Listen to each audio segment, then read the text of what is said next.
usually, but today you're also here because of Helena.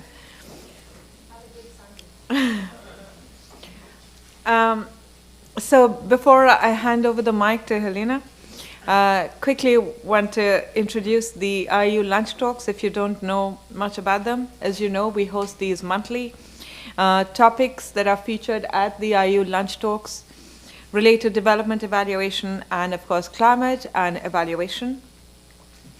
Through our IU Lunch Talks, which are really meant to be a platform to foster dialogue and exchange and open conversations and really raise the bar on what we know as state-of-the-art evidence, we want to promote an understanding of evaluative methods, of science, and really contribute to learning and accountability both within the fund but also within the larger community that is part of the GCF ecosystem.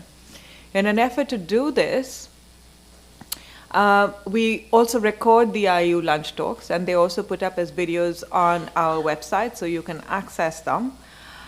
We also encourage you to tweet during the session. Helena does have a Twitter handle, and you will be able to find that also from the IU Twitter handle, which is GCF_eval.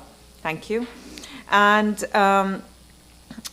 so these talks are open to everyone. So if you think that there are other people that you'd like to invite to be both part of the audience, but also as speakers, we encourage you to do that and let us know.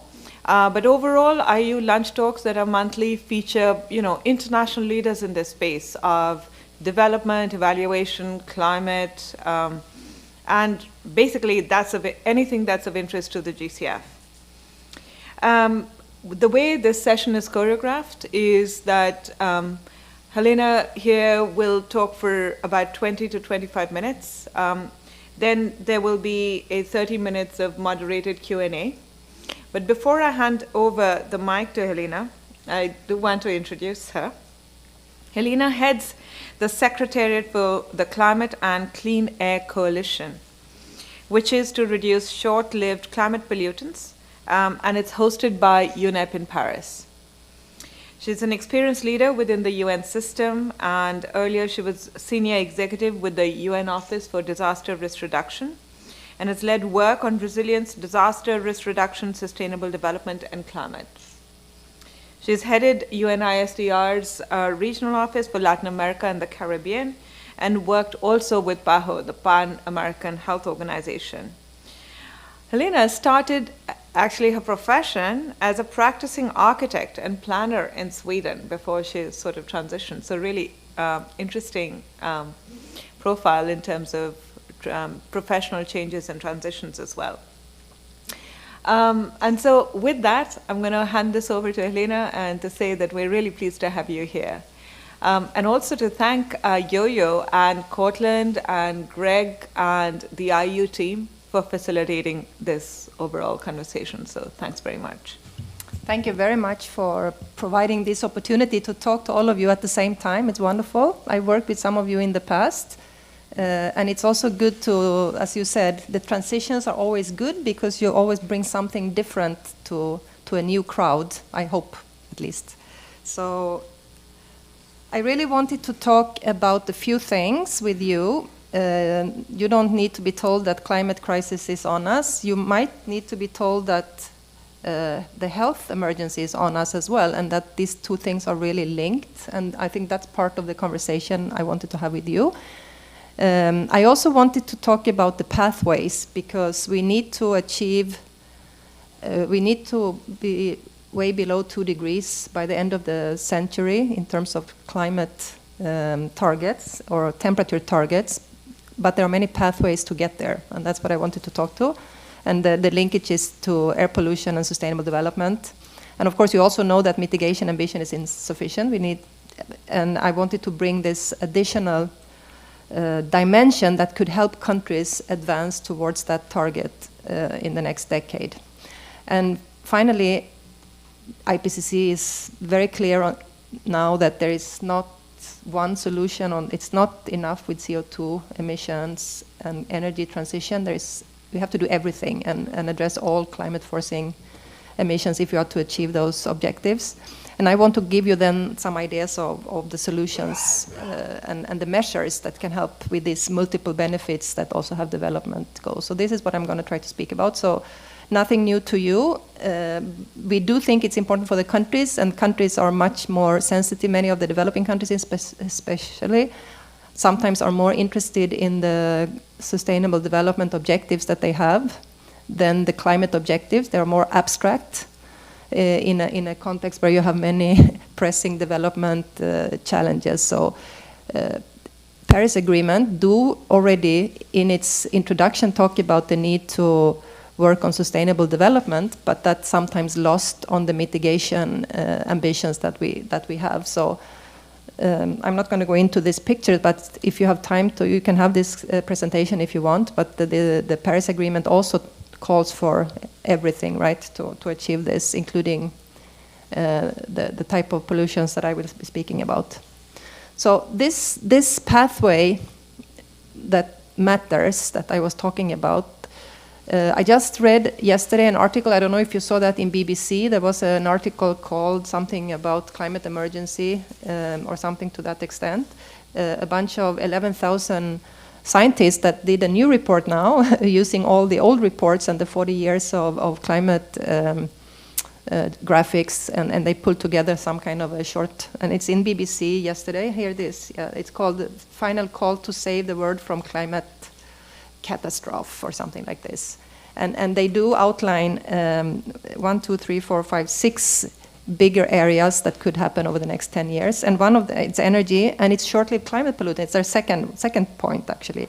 Nature, food, economy, and population. So if you want to look at something really hot out of the press, that came out yesterday. But on the pathway, what the key message here is that we need to be able to stabilize the temperature now, and this is what the 1.5 degree report is saying as well, so we can avoid many of the feedback effects of like a no return, so to say, for biodiversity, sea level rise, many other like the Arctic, etc. So by addressing only CO2, that will not happen, even if we were to change all the energy systems tomorrow, there still is a big time lapse before atmosphere starts to recover in terms of temperature. Therefore, to avoid the warming from the short-lived climate pollutants and the ones that live only for days or years or decades, we have the opportunity to stabilize the climate by 2050. And what the report that came out yesterday said, and we have said it many times, and this graph shows it, it's actually 50% of the avoided warming by 2050 could be achieved by reducing methane, black carbon, which is not it's not a gas, it's a particulate matter, and avoiding the increase of HFCs. So it's a huge, let's say, benefit for the temperature avoidance. I don't say CO2 equivalent because that's another kind of discussion that the scientists have, because everything is like the CO2 equivalence is for a 100-year period, and if you reduce emissions that lives in the atmosphere for days or for years, it's kind of distortion. And that's what many of the hardcore climate scientists, probably some of you eventually, I'm an architect, you heard that, so I don't talk about science in the same way, but the distortion is, of course, then if you use the same metrics for something that lives hundreds of years in the atmosphere or years in the atmosphere, there is a distortion. But if you look at temperature, so we like to speak about temperature, and this is what the scientists are recommending as the metrics, the average temperature, AGTP, rather than the global warming potential. But that's a different conversation, but it's something just to keep in mind. Temperature is what we're after here, but it's also about health, and it's also about the health of crops and ecosystems, the growing plants, which are very much impacted by tropospheric ozone, ground level ozone, which is a short-lived climate pollutant, black carbon, and therefore we talk about the many multiple benefits here as a pathway. Well, it's the wrong one, this one. So I'm not so sure that you know what kind of impact air pollution have on the body and how this links to not now climate change as a whole, because there are many other health impacts from climate change and temperature changes, but from the emissions per se, ozone, tropospheric ozone, which is a precursor of that, is methane. Methane is one of the very, very powerful climate change or global warming greenhouse gases, ozone and PM 2.5, where black carbon is the climate forcing agent. You know, the way that it affects the bodies is something that only over the last 5 years there has started to be a public debate about this, and there is also recognition finally, and we in the Climate and Clean Air Coalition, our country partners, were very strongly advocating within WHO to make this a priority also for the health community. It has not been a priority for the health community until very, very recently. And that's why it's very important to link this up also to the climate ambition of the health community. So chronic obstructive, pulmonary disease, childhood pneumonia, strokes, asthma, etc., is now being documented in a fast pace with many scientific studies and commissions looking into this. And just for you to have something easy to look at, like more than a third of lung cancer comes from air pollution. 34% of deaths, premature death from stroke, comes from air pollution, and 27% of heart disease can be traced back to air pollution. So it's not small numbers, it's big numbers, and it's the biggest environmental health in the global burden of disease. This is the biggest, indoor and outdoor air pollution are the biggest environmental health risks. And the other thing is on plants, and there's again the development objectives and adaptation. If you look at adaptation or zero hunger, it's of course important that we have crop yields that can feed as many people as possible. And again, ozone, tropospheric ozone coming from methane, among other things, black carbon, reduce or impact on the growth of just 4 crops like wheat, rice, maize, and soya bean, with more than 100 million tons of losses per year. 100 million tons per loss, it's a lot. And by reducing these 4 pollutants, we can save more than 50 tons per year. And this for farmers translates into economic gains or losses. So, air pollution and climate. I just come from, and some of us were on Monday and Tuesday in a forum in Seoul on air pollution and climate change. And Ban Ki-moon likes to say that air pollution and climate is 2 sides of the same coin. So I can use his words here. And this is what is important for the climate ambition that we want to have. So an integrated approach to climate and clean air is something that can help countries to realize those multiple benefits and at the same time add ambition to their climate plans. So assessing the net impact of the change in emissions, of all the emissions on global temperature and the local air quality helps decision makers prioritizing activities, and it also reduces costs of achieving both the climate and some of these development goals. And to quantify the multiple public health and agriculture impacts and benefits also helps many of the developing countries in particular, but also countries like Korea, for example, and a city like Seoul, to build the evidence for their budgetary allocations to these areas. And also the sources, it's important to also remember that the sources of most of black carbon, for example, comes from burning of fossil fuels and biomass. So it's the same sources as for CO2. So by tweaking some of the investments to reduce CO2, you can you might lose or add better pollution control depending on your capacity to assess these emissions. And this is also something that's recognized with IPCC, and this is a typical graph from the IPCC. I think it's the assessment report 4. They look at the emission positive forcing of all the emissions, and black carbon. So from the aerosols or from the air pollutants, there are pollution that does cool the planet, but are very harmful for health, or other acid rain, for example, and other things that is cooling, is not good for the planet. And we are not going to like promote pollution of chemicals or sulfates just because they are cooling, right? Because that's actually, some of the scientists in the past have said, let's not deal with this pollution because, you know, it doesn't help us in terms of the temperature, but at the same time, it's very harmful for other things. But black carbon is 100% positive warming, and therefore you can see that in the analysis of things. So what are we talking about then? It's black carbon, have days in the atmosphere, methane, 12 years in the atmosphere, over a 20-year period, 84 times more climate forcing than CO2. Over a 100-year period, 25, 28, there is some debate on exact global warming potential. Tropospheric ozone, where methane is the precursor, lives in weeks in the atmosphere. Actually, most of what you see here is probably ozone, a combination of PM 2.5, where black carbon is a component, and they call it the fine dust here, but it's basically the same thing. And tropospheric ozone is smog, basically.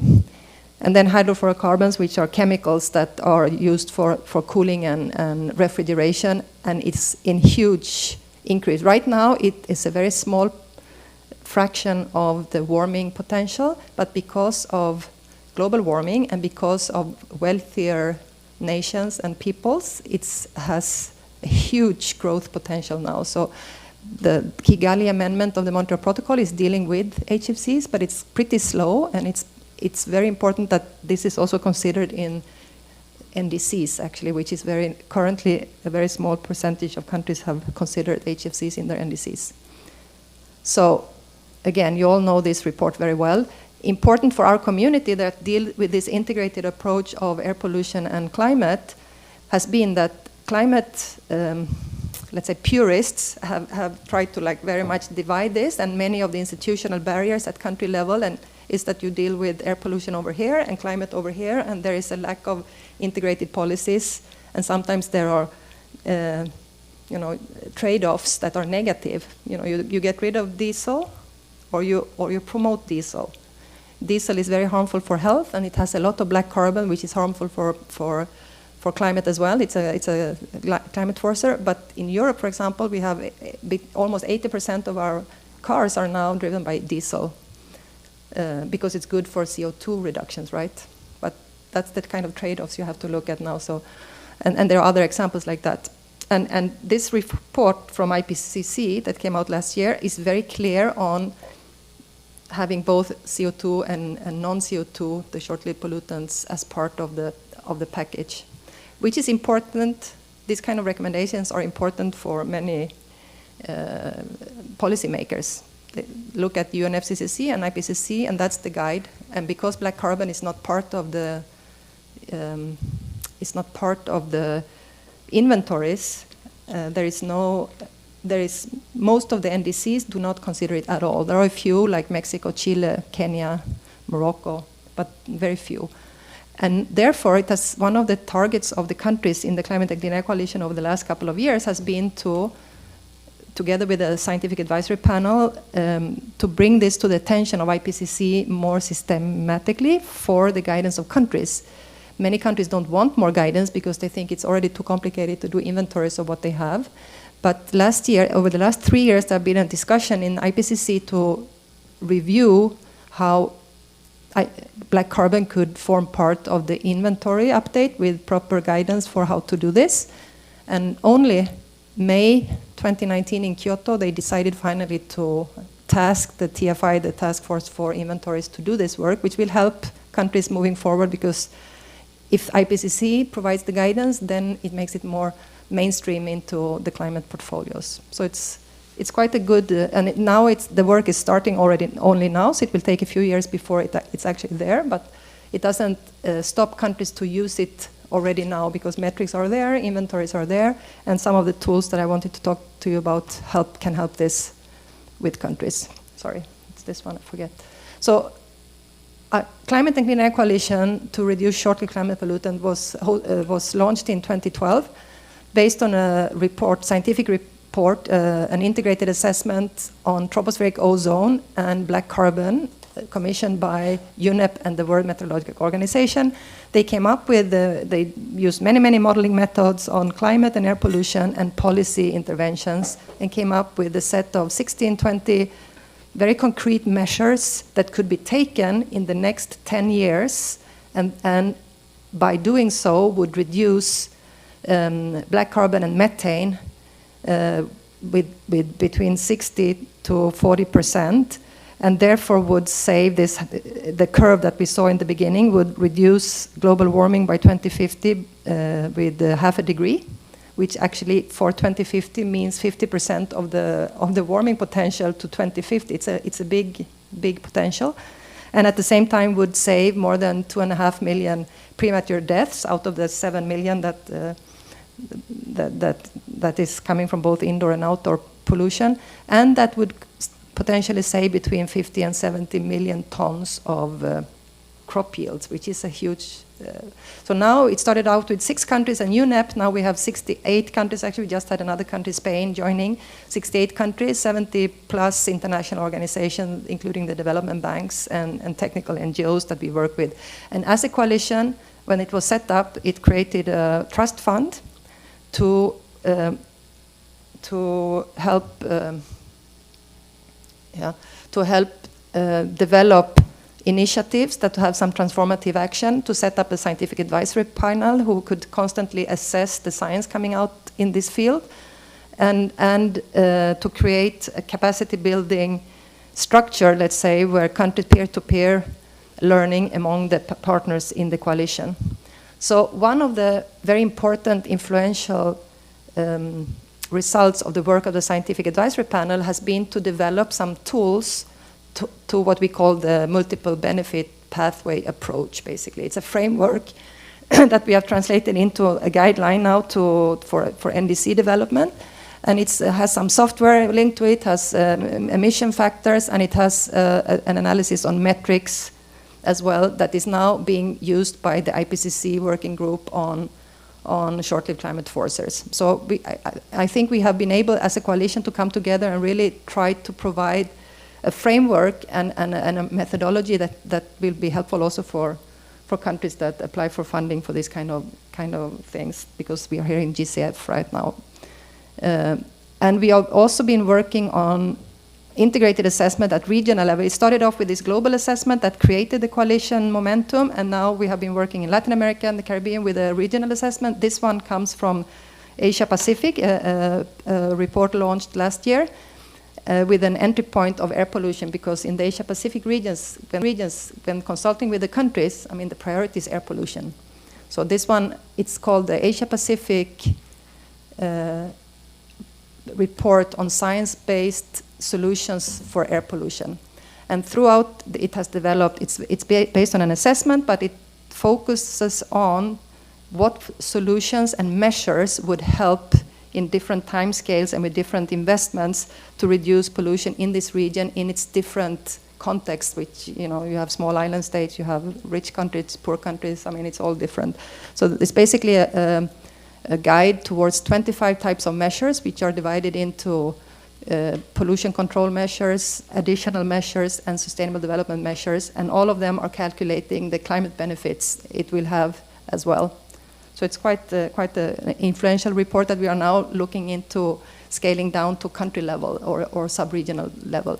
I mentioned the guidelines for framework for integrated air pollution and climate change planning to increase ambition in the climate space, and it's a guideline focusing specifically on the NDC process and how to use this knowledge on the short-lived climate pollutants as a contribution, and it's quite good in the sense that it has looked at the current NDCs, and it's looking at the sector level, and it created a framework with 4 types of entry points in the existing NDCs when to increase the ambition. One is to include specific methane and HFC mitigation measures that many of them don't have yet. So it's like identifying additional measures that could increase the ambition. The second opportunity is to include specific black carbon measures which have a net reduction in warming that almost no NDC has right now.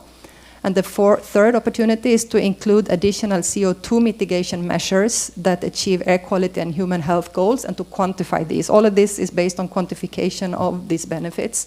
And the fourth opportunity in this guide is to include additional mitigation measures that fully align the NDCs with other strategies, sectoral plans, SDGs, Kigali Amendment, air quality, etc. So it's quite a comprehensive framework, and we have started to use this in the member countries of the Climate and Clean Air Coalition, and it's modeled around the case of Ghana, among other things, and it's also modeled around, of course, the opportunities and the specific measures come out of the several layers of assessment that has taken place over the last couple of years, and examples from countries. And I'm not going I just show this to tell you that there is a lot of information on specific measures, which in the end is what drives the policy change. And there is an annex which includes more detail on each of these measures, and there is also very kind of a methodological approach in the document. So I can recommend a reading. I think I circulated it to you before, so maybe you can share it with others. So we do have in the Climate and Clean Air Coalition, something happened here, but that's okay. So what we do, the way that we operate is that it's a voluntary coalition driven by countries. We have 68 countries now. It's 4 types of activities that we do. One is leadership and ministerial engagement. Another one is to discuss these issues and raise the awareness at the political level to demand more activities of integration between climate and air pollution. The second is capacity building, and we're doing that especially at country level to strengthen our institutions at country level to in either air quality or climate, or most importantly, hopefully integrating both at country level. The difficulty is that it's often divided, and we have a lot of peer-to-peer review, and to do that we work with the Stockholm Environment Institute and many other technical institutes that are part of the coalition. The UNEP is part of this as well, UNDP and others. And we have some funding in our trust fund that has been EST that has been allocated to these countries. And for now, we are working with 30 countries, Latin America, Africa, and increasingly with countries in Asia. Asia has been the last to join, and Asia is where more than 70% of the emissions of black carbon and methane is generated. So it's very important in Asia Pacific to work on these issues. And now it's moving towards this. And we do a lot of peer-to-peer, so the countries like Norway, Finland, Canada, and others who have done very good tools and assessments on their own emissions on short-lived climate pollutants, the Arctic Council, are also helping other countries. So it's kind of this peer-to-peer element is very important. Next workshop, which is a global one, happens in April, end of April in Manila, and we were thinking, or maybe if we can invite somebody from GCF to actually come and just talk with those countries. That's the moment of exchanging information, and we have. So that's an opportunity that creates the enabling environment to actually integrate this information into the NDCs, and we do have a tool that's building on a very long LEAP is a tool that has been developed like 35 years ago and has been used, the long-range energy planning system with integrated benefits calculator tool, LEAP IBC. And we have added, as a coalition, we have helped the SEI to develop this benefits calculator, which has helped the countries who uses it to see the impact in temperature change, the impact on health and impact on crops from different policy options that they can then play with, either already existing policy options, and most importantly, to identify if they would switch in a specific area of their country or in a city, the fuel standards, or they will switch to electric mobility, or they will change a certain amount of cooking, and I mean the different types of measures, and then they can decide how to move forward.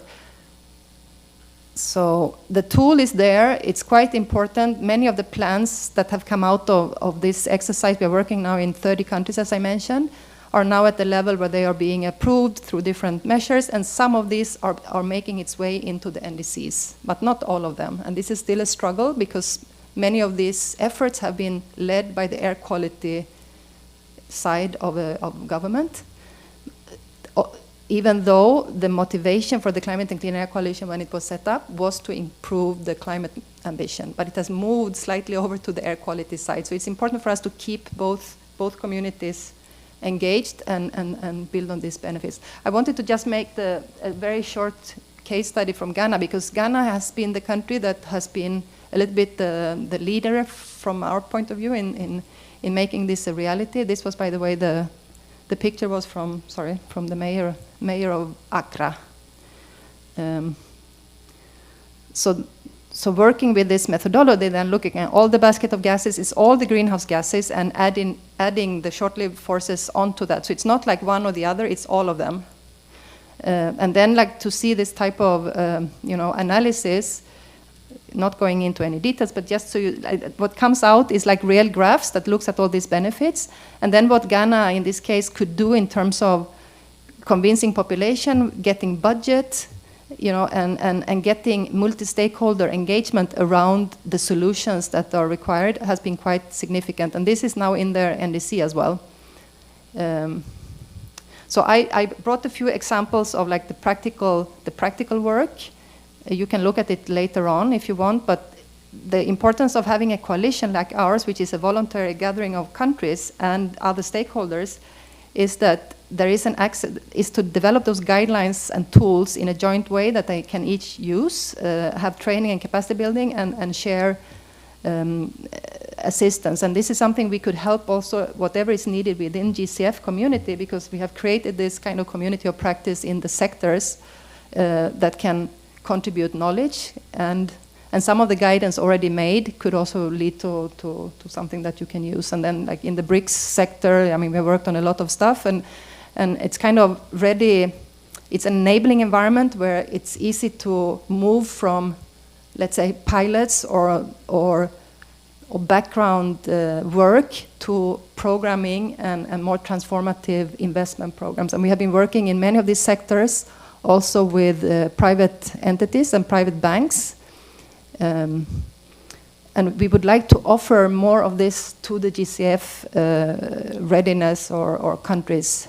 Transport, it's just cities. We're working with 120 cities now on transforming their waste management systems, where they divert organic waste, which is the big creator of methane, into other products, and also to reduce waste. So anyhow, agriculture sector, we're working in India. We are working with IKEA even in India to reduce the burning of the stubble, which is now creating these huge problems in Delhi. We're working on HFCs and efficient cooling together with UNEP and many others. And we are working with cities. We had a meeting yesterday with Seoul, and like how do we move cities and megacities into an integrated approach of air quality and climate is very important. They are the kind of the drivers from the bottom up, and many of the sources, they are impacted by pollution, and some of the sources are generated there, but also much of it comes from the outside, no? So that's what I wanted to talk to you about, the ambition, the potential, the available tools, and the set of countries that are already kind of preparing their own readiness for this, which would require a little bit of additional push for NDCs to be more ambitious, and also for investment in some of their projects. And I was interested to come this week also to talk to many of you about what the opportunities could be to do something together. And as I mentioned, we have our annual partnership meeting where all of this comes together once a year, end of April, 1 week in Manila. And it might be an opportunity to also for some of you to be there or to talk to the GCF priorities and see how we can work together. Programmatic stuff, technical stuff, guidelines, etc., etc. So that was my point. Thank you.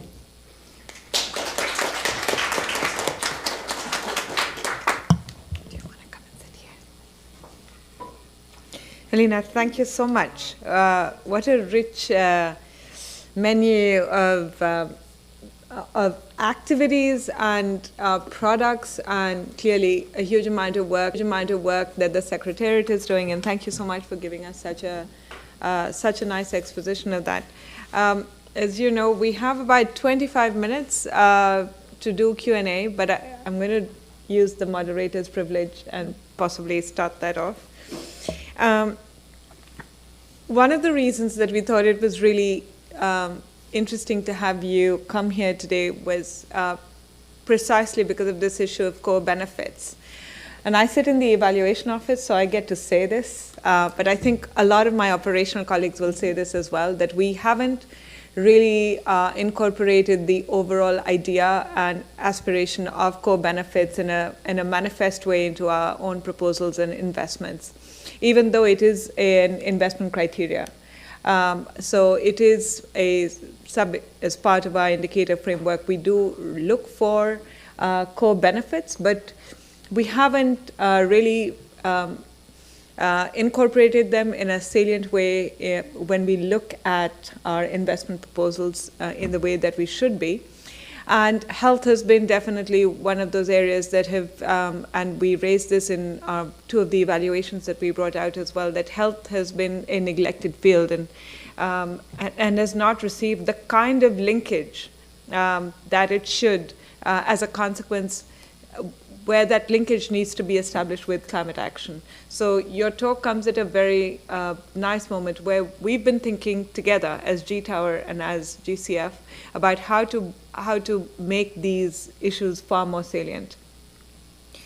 With that, there were two things that I took away a lot, primarily your focus on black carbon, methane, HFCs, how we need to think about this in terms of measuring and assessing multiple pathways so that we can bring out integrated benefits, but of course there are trade-offs as well.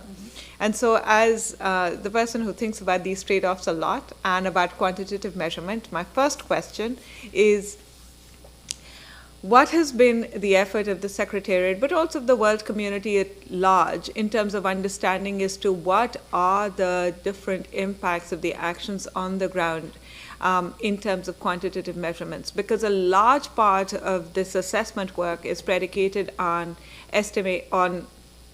probabilities that this is likely to impact. But to what extent can it be attributed to, say, specific investments? And what has been the work done in that space in terms of truly measuring and attributing it to investments? Second, on the NDCs, if you could talk a little bit about the work in Ghana, of course, looks really exciting.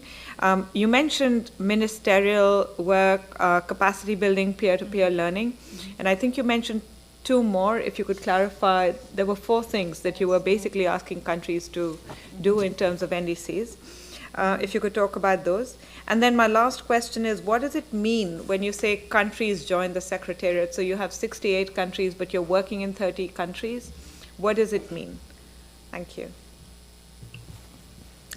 So I have another 25 minutes, no?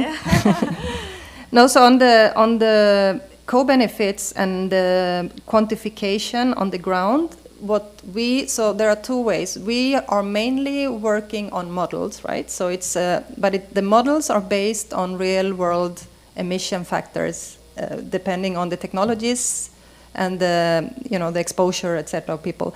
So the tools that I was mentioning today was more about the models and the potential of reductions. We do have, however, as well, and the good thing of linking air pollution and climate is that for most of the air pollution work, there is real-time monitoring opportunities for PM2.5, for ozone, tropospheric ozone, where the methane is the precursor, etc. So the more we can help countries to monitor, or cities mainly, but it's also national systems of air quality monitoring, real-time, the more you can actually have proxies also for the climate benefits. And in our case, we have been developing some devices with University of Illinois to measure black carbon from brick kilns, because brick kilns is one of our kind of areas, and it's not so global, but where you do produce bricks through burning, it's a very big problem in Kathmandu Valley, north of India, Bangladesh, and a few areas of China, etc. This is a huge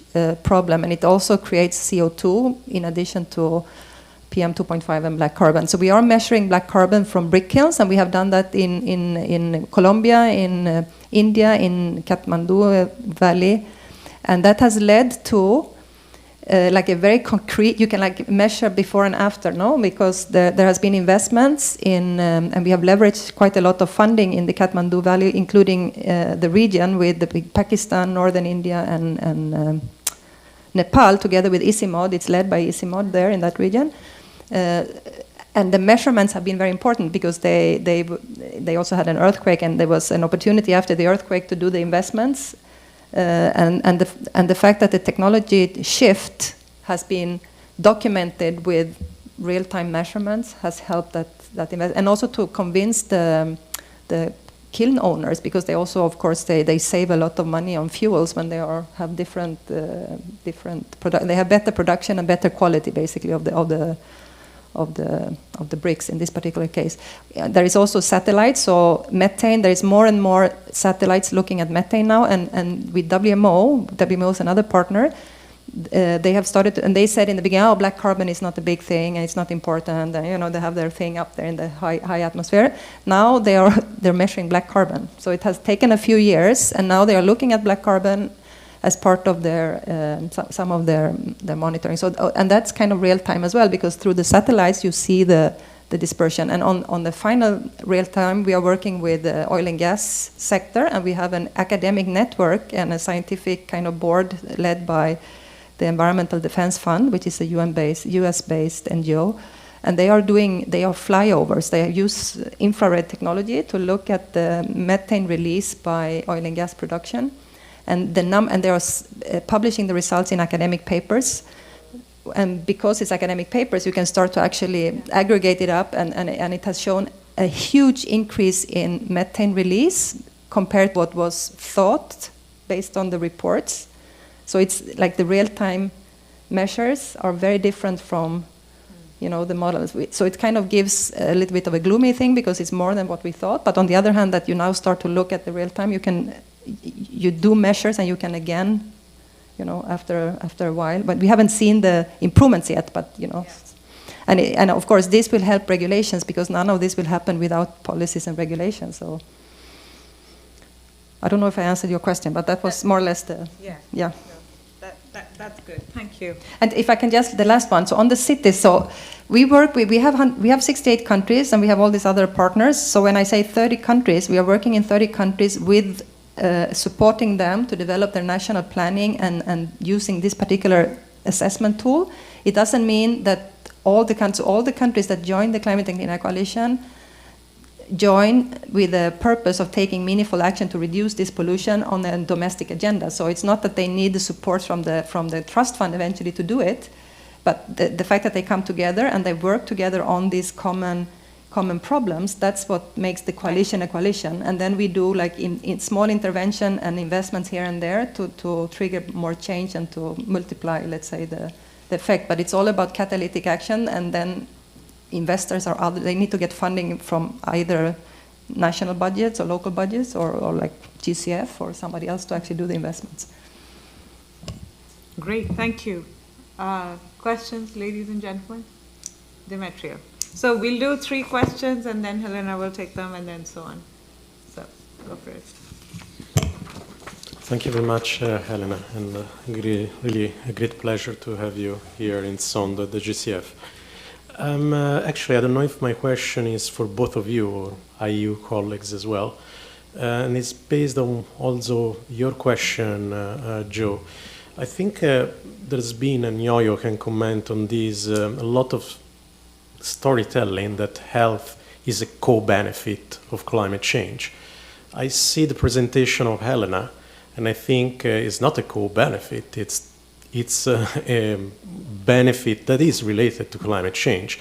Here we have a perfect business case on why an organization like GCF actually should invest in this type of projects, because they clearly mitigate greenhouse gas emission and have a direct impact on climate change. It's not a co-benefit. And so just maybe if you have some reflection, if you agree or not with this interpretation of your presentation, Helena, and maybe more on the IU side, because you have done the review of the results management framework.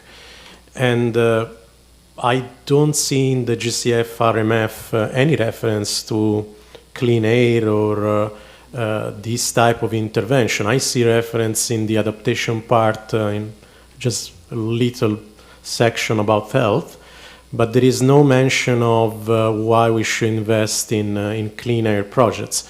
Do you think maybe we should suggest this to our board? Yes. Okay.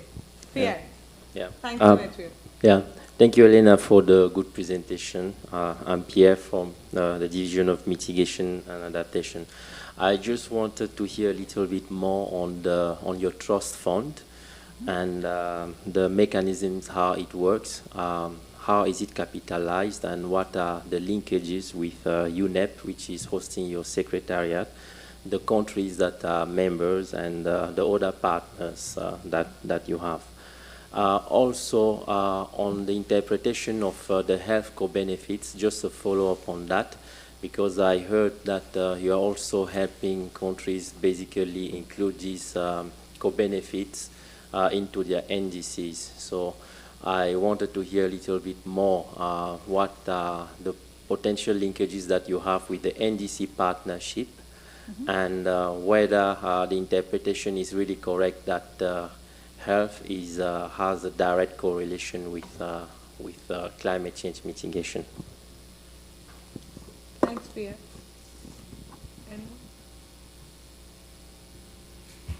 Anyone? Joseph. Maybe just to respond to only one bit of what my brother on my right says about core benefits with regards to GCF projects and the storytelling that brings this out. You see, the GCF uses IFC standards, and IFC standards do not specifically aim to capture core benefits. They only aim to capture and do no harm, but then do not go out of their way to capture core benefits. It's like expecting that things will come by some kind of luck without being systematic in terms of design, having that designed into the core GCF, the way GCF standards, and specifically in the ESS standards, and then following this up into the design of the projects so that these are specifically ingrained into the GCF projects, then this cannot be achieved. It's an issue of deliberate designs and making decisions on which standards we use. If we continue using the old IFC standards, which only focus on do no harm, then we can't expect to get core benefits. Thank you. Thanks, Joseph. So what I'm going to do is to... Yo-Yo, did you want to come in at all? Yeah, if you could, and then I'll ask Helena, and then I'll come in. So there's two parts of health. Well, speaking very basically, one is health as to benefit from GCF finance, and one is to make sure health isn't harmed by GCF finance. And where health is protected under the do no harm is with indeed the IFC standards and the community health number 4, and that's where I would love to see it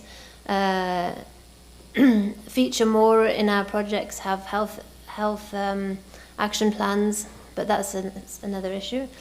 And then with regard to health as a benefit, health I've been talking a lot in GCF about health being a co-benefit just because it's such low-hanging fruit, and in the outside world, in the real world, health is the ultimate impact. Health is the ultimate benefit of all climate finance, of everything, because we're here for the humans.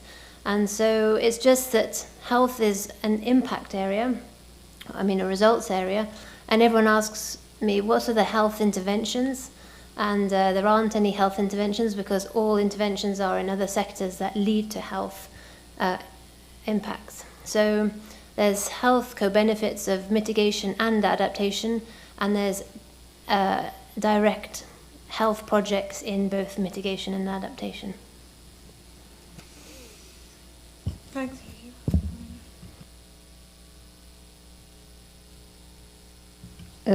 You were talking about the co-benefits related to CCA, but it's actually a multiple impact. So the thing that we work in, so health have many implications, and sea level rise, vectors, change in temperature have health impact, droughts. I mean, there are many reasons why health are affected by climate change, but in terms of mitigation and how emissions will or will not. So CO2 doesn't have a huge impact on health. I mean, if you breathe CO2, it's not a huge problem. If CO2 helps plants grow, so it's actually a fertilizer, so CO2 is good for plants.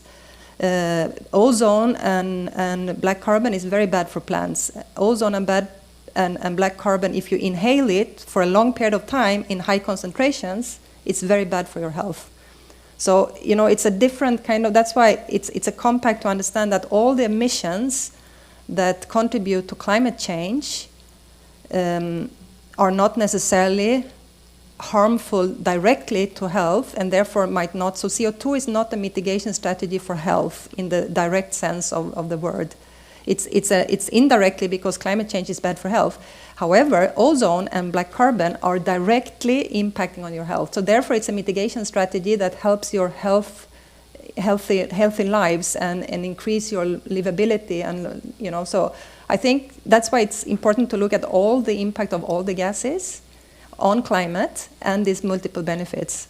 So I don't know if that is, but what helps countries, and in particular developing countries, to look at climate action in a much more forceful way is that they can also link it up to health and crops and air pollution, because it's much more of a political priority than climate change. Adaptation is, of course, also a priority because adaptation is more of a development area. So in terms of mitigation policies, I think it's very important that the mitigation quantification could include more systematically the health benefits as part of the intervention. So it's very easy to quantify because we have methodologies to quantify it, so it can be done very easily, and that's what we are trying to sell through to you and to the countries together, to make the. So we call it multiple benefits rather than co-benefits, because if you talk to, as you were saying, if you talk to a WHO or talk to people in government about or that are not climate related about health being a co-benefit, they look at you as you are like co-benefit or what, it's the benefit, So multiple benefits is a way of saying that it's equal, has an equal importance depending on where you sit. But of course, climate-wise, co-benefits is what is. And on the result management framework, I don't know where you stand, and I'm not so familiar with IFC standards, but if there is anything that we could help, we have some very good people working in the coalition network that could eventually help you look at this. I don't know, but I think it might be of interest, because it also, there is now an ISO standard being developed on greenhouse gas mitigation. Our scientists, we have a scientific advisory panel, and that was one of the areas that when you asked me, there were four areas. One is the science knowledge base to enhance knowledge, and to constantly provide science-based information to help decision making, and that could be part of something we could eventually help a little bit with if you think that's useful. Health benefits in NDCs and the NDC partnership, you said on our trust fund. We have a trust fund that was set up when this coalition was created back in 2012. It was capitalized at that moment from climate finance of Canada, US, European Commission, Sweden, at the very setup. And then we have a donor base now of more or less, I think it's 13 countries that provide money to the trust fund. We have, over the last 7 years, raised 90 million to this trust fund. It goes down, so it's not a very healthy trust fund right now. But the purpose of the trust fund has been to serve as seed funding to initiate this catalytic change, to identify the knowledge products and then the missing gaps, let's say, to be able to articulate this more into mainstream of climate and development investments.